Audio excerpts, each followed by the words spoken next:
Começa agora o IPAN Talks, podcast do Instituto Paulista de Magistrados. Regularmente trazemos para você uma conversa franca e esclarecedora com um membro da magistratura ou das carreiras jurídicas sobre assuntos relevantes para a comunidade jurídica, para as instituições democráticas e para a sociedade em geral. Olá, eu sou Carlos Bateste e está começando mais uma edição do IPAN Talks, do podcast do IPAN, Instituto Paulista de Magistrados. Nossa entrevistada neste programa é a especialista em Direito Notarial e Registral, doutora Carine Maria Fábler Rocha Bozelli, registradora civil do 18º Cartório do Ipiranga, em São Paulo. A doutora Carine Bozelli é presidente da Associação dos Registradores de Pessoas Naturais, ARPEM São Paulo, e primeira vice-presidente da ARPEM Brasil. Ela é doutora summa cum laude e mestre em Direito Internacional Privado pela Universidade de São Paulo, instituição acadêmica onde se graduou como bacharel em Direito. Os temas que iremos abordar com a nossa entrevistada neste programa são a importância da atividade notarial e de registro dos documentos e transações legais, as mudanças que o setor vem administrando e as relações entre o judiciário e os profissionais do direito dotados de fé pública, ou seja, os notários e oficiais de registro, na aplicação do direito notarial e registral. É uma satisfação tê-la no IPAN Talks, doutora Carine. Da mesma forma, eu estou muito grata pelo convite, uma oportunidade para que nós possamos tratar de temas tão relevantes e que possuem a interface entre a atividade jurídica, assim como a base de todas as nossas relações, o judiciário, e a gente fala o extrajudicial, que é a atividade notarial e registral. Muito bem. Eu gostaria que a senhora iniciasse oferecendo aos ouvintes do IPAN Talks, em breves palavras, uma visão geral sobre o papel exercido pelos tabeliães e notários para conferir autenticidade, segurança e validade jurídica aos mais variados atos e documentos legais em benefício da população. Bom, a atividade notarial e registral, ela é uma atividade que, em regra, é do poder público, ou seja em nível estadual, seja em nível federal, é um serviço público que é delegado a notários e registradores concursados, devidamente concursados, e que prestam esse serviço certificando atos, atestando situações, relações. Então, nós temos a atuação do registrador civil, por exemplo, que registra o nascimento e atesta a existência da pessoa natural, assim como nós temos o tabelião de notas, que confere segurança jurídica aos negócios jurídicos, como as transferências imobiliárias. Nós temos o registrador de imóveis que registra e também confere a propriedade a determinada pessoa e nas mais variadas relações, ou seja, sejam naquelas de interesse interpessoal, como um casamento, sejam nas relações internegociais, como, por exemplo, um título de crédito, uma nota promissória que foi firmada, que não foi devidamente paga no momento que deveria ser feito e que, portanto, se leva a protesto para que se dê oportunidade a que o devedor realize o pagamento sem que seja negativada o seu crédito nas relações comerciais. Então, o que nós vemos é que em cada situação, o registrador ou o tabelião, eles estão ali prestando um serviço, certificando, atestando e fornecendo segurança jurídica para que essas relações sejam publicizadas, para que essas relações sejam conhecidas e que tragam repercussão do ponto de vista de eficácia. Então, é uma atividade em paralelo ao Poder Judiciário, mas que traz uma série de oportunidades e segurança jurídica nas relações. Tem havido algumas mudanças nos registros públicos, na normatização e na jurisprudência, para acompanhar as novas situações que se colocam atualmente na sociedade, especialmente em relação à proteção dos direitos dos cidadãos e à manutenção da ordem jurídica. A senhora poderia falar um pouco sobre isso? Bom, eu acho que a gente pode colocar um período antes da pandemia e pós-pandemia de Covid, porque a situação da pandemia, de um modo geral, ela acelerou várias novidades ou várias necessidades que a atividade notarial e registral precisava tomada de decisões no sentido de facilitar a vida da pessoa natural, do cidadão. E então nós tivemos uma procura cada vez mais de atualização do ponto de vista tecnológico e de uma forma para otimizar os nossos serviços.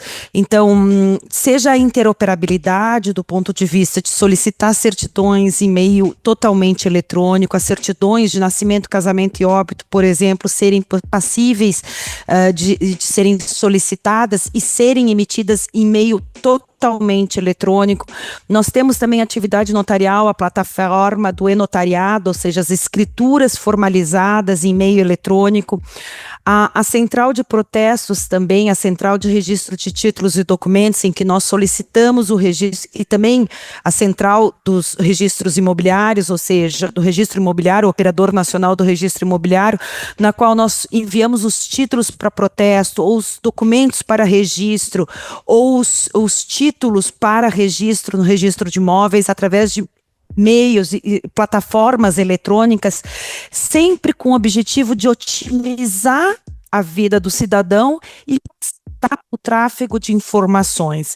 E, ao mesmo tempo, aliado a isso, existe toda uma preocupação de proteção de dados a partir da Lei Geral de Proteção de Dados, ou seja, de que esses dados sejam possíveis de tráfego, mas que seja protegido todos os dados da pessoa natural, aqueles dados que são considerados sensíveis.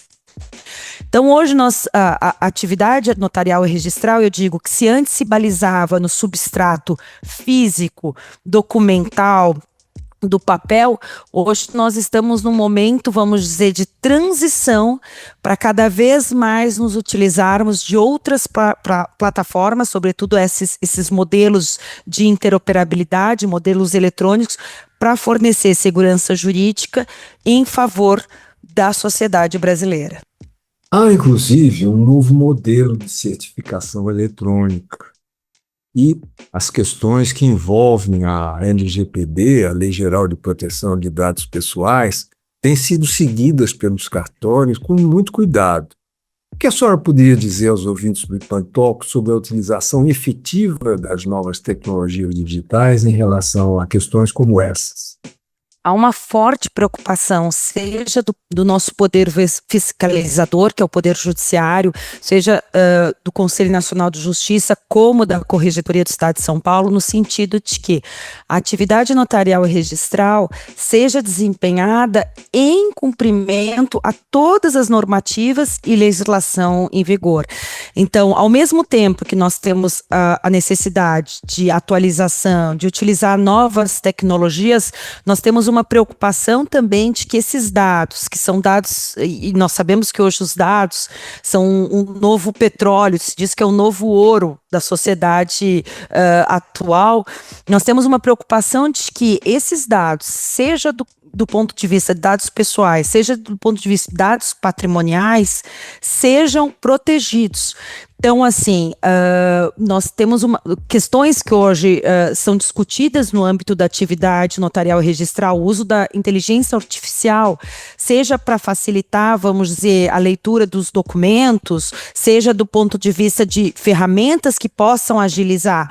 Ao mesmo tempo que nós temos essas ferramentas que são praticamente a sociedade tem discutido, nós temos, por outro lado, a discussão até que medida as novas tecnologias, as novas ferramentas como a inteligência artificial não serão utilizadas de forma sem respeitar os limites dos direitos da personalidade, dos dados sensíveis, dos dados patrimoniais.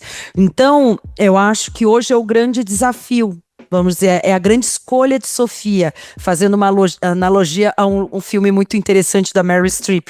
Que caminho nós temos que tomar de forma, ao mesmo tempo, proteger, conferir segurança jurídica e tornar os procedimentos, os atos cada vez mais céleres, mas sem desrespeitar esses que são os pilares da nossa atividade: segurança jurídica, eficácia, princípio da legalidade e assim por diante.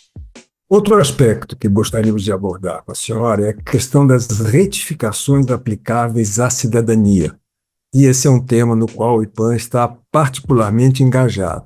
Em agosto do ano passado, o Instituto firmou convênio com o escritório de advocacia em Roma, na Itália, para oferecer serviços profissionais aos associados e seus dependentes que pretendem obter documentação para obtenção da cidadania italiana por meio de processo judicial. Eu gostaria que a senhora falasse sobre as atualizações sobre o direito à nacionalidade e sobre as conexões e interfaces do registro civil em relação especificamente à cidadania. É um tema muito instigante esse, porque cada vez mais nós temos uma proximidade. O registro civil das pessoas naturais, ele faz, em relação aos brasileiros, aqueles natos, os nascidos no Brasil, nós fazemos o controle dessa nacionalidade. Em relação aos duplo-nacionais, aqueles que possuem o direito ao reconhecimento da nacionalidade estrangeira, nós somos fonte primária para o envio, para a confirmação dessa cadeia de descendência, desde o antenato, do ascendente, que era italiano, português, espanhol e assim por diante, até o último descendente que se encontra no Brasil. Em regra, nós temos duas modalidades de retificação. Uma que é a retificação administrativa e a outra que é a retificação judicial. A retificação administrativa, ela teve uma alteração na Lei de Registros Públicos em 2017, de modo que hoje muitas daquelas retificações que eram feitas na esfera judicial acabam sendo realizadas diretamente perante os cartórios de registro civil, como um procedimento, como um processinho judicial com prova, documentação cabal. Então, por exemplo, retificações que envolvem meros erros de grafia. Vou dar um exemplo: Bozelli na Itália é escrito com Z e no Brasil veio grafado com S, mas eu consigo fazer os encaixes e verificar que aquele antepassado se casou no Brasil e que o S estava errado. Nós conseguimos retificar, desde que seja apresentada a documentação italiana, devidamente legalizado ou apostilada, a tradução juramentada e assim por diante. Então, cada vez mais nós temos essa possibilidade de se fazer diretamente nos cartórios de registro civil. E isso reforça a importância dessa análise jurídica, porque nós todos, oficiais de registro civil, somos bacharéis em direito, então temos essa preocupação de fazer o procedimento, exigir prova documental, mas também ter a segurança de que aquele antenato italiano trouxe uma linha de descendência e que, portanto, nós cumprimos os requisitos, seja em relação ao legitimado, ou seja, o requerente tem que ser alguém que tenha interesse jurídico nessa modificação, tem que ser um descendente. Nós temos a preocupação de, se forem terceiros, para retificar é necessário procuração e assim por diante. Além disso, hoje também nós temos a figura dos certificados de estado civil, que são muito importantes para provar as relações jurídicas. Solteiros, ou seja, muitas vezes o país de origem, aquele que está reconhecendo a cidadania, a nacionalidade, a dupla nacionalidade, exige que as pessoas que sejam solteiras provem essa situação jurídica. Então, também a Lei de Registros Públicos facilitou. O oficial de registro civil tem como emitir um certificado de estado civil na qualidade de solteiro, porque antes a regra era a certidão de nascimento sem qualquer informação sobre um casamento, dava presunção de que a pessoa era solteira. E hoje nós temos um certificado específico que também pode ser emitido. Então, eu vejo o registro civil muito próximo nesses procedimentos, seja para fins de retificação, seja para fins de certificados de estado civil, seja para emissão das certidões em inteiro teor, que são sempre exigidas pelos países concedentes da dupla nacionalidade. Eu vejo que em relação à questão do reconhecimento de dupla nacionalidade, o direito de nacionalidade, eu vejo que há muito mais algo que nos aproxima do que nos distancia, sendo o registro civil o grande fornecedor, o grande, vamos dizer, a fonte primária para que essas relações familiares se estabeleçam. Perfeito. Para encerrar, eu gostaria de consultar a senhora sobre como têm sido as relações dos profissionais do direito dotados de fé pública com os magistrados, em relação, naturalmente, às questões que envolvem o direito notarial e registral. Bom, por previsão constitucional e também por previsão legal, nós somos fiscalizados pelo Poder Judiciário. Então, a magistratura estadual, do ponto de vista da Corregedoria de Justiça, seja a Corregedoria Permanente, o juiz delegado dentro da estrutura judiciária para fiscalizar os cartórios, seja do ponto de vista da Corregedoria Geral de Justiça. Então, nós temos uma relação, ao mesmo tempo, de poder fiscalizante e de fiscalizados, que isso é uma relação que é uma relação normal, eu entendo que é uma relação que faz parte do contexto da nossa atividade, mas eu vejo sempre uma relação de muita parceria, muita atuação conjunta. Nós vemos muitos magistrados que decidem muitos casos que são levados à Corregedoria Geral de Justiça e que têm decisões extremamente importantes, relevantes, que nos auxiliam também na atuação aqui em cartório em relação aos nossos usuários. Então eu vejo ao mesmo tempo essa relação, que é uma relação de hierarquia, ou como poder fiscalizante e fiscalizados, mas ao mesmo tempo uma relação de muita parceria, de muito aprendizado, de muita atuação conjunta.